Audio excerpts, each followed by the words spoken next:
Now we already come to room number 5, how to improve conditions for migrant workers and prevent modern slavery and why it is relevant for investors' relations.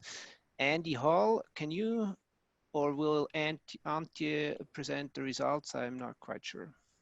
No, I will do it, no problem. Okay, thank you.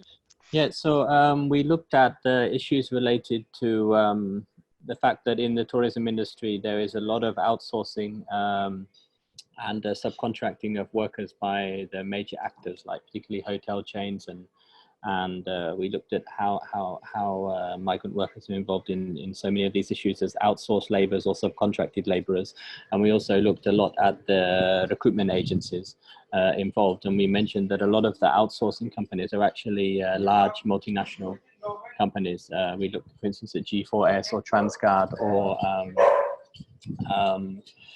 Compass as some examples, and that if there are migrant workers in the supply chain in the tourism sector and those workers are outsourced, then it's really a red flag that there really are likely to be modern slavery risks in those sectors, simply because of the prevalence of modern slavery within the tourism sector, and the fact that almost all workers pay massive amounts of fees for their jobs.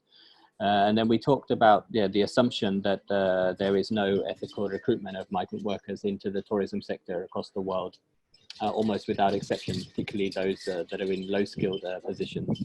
And really is so much debt bondage that's been going on. So there should be an assumption for people involved in the tourism sector that if there are migrant workers who are outsourced, they will be in debt bondage and they will have paid massive amounts of money through unethical recruitment processes.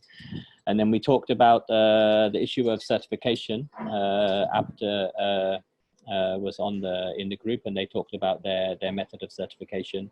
And we also talked about auditing and the challenges of the auditing, and also about the use of whistleblowing policies. And we were just saying that obviously what's very important is trust. And if there's not trust from the workers to actually make complaints or to actually use the whistleblowing lines, then these methods won't be effective. So it's very important that there is trust by workers in any mechanisms that they use to bring attention to their exploitation.